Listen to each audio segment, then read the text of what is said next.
Tropix Pools. We're out here today with Wayne Brito of Medallion Pools, a true expert in the pool industry. We partner with a number of experts like Wayne to bring out the highest quality, luxury, custom pool designs in the industry.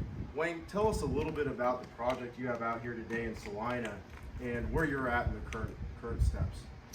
What we got right here, Dan, we're all the way up to getting your shell ready.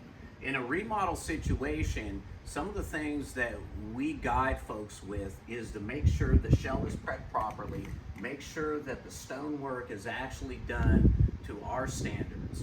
And the reality is you're gonna have a lot of fly-by-nights, i.e. Craigslist and Angie's List and other folks that may not be 100%. So it's really important to make sure that the quality of the stone is done right, that things are actually leveled, and there's no integrity breach of the shell.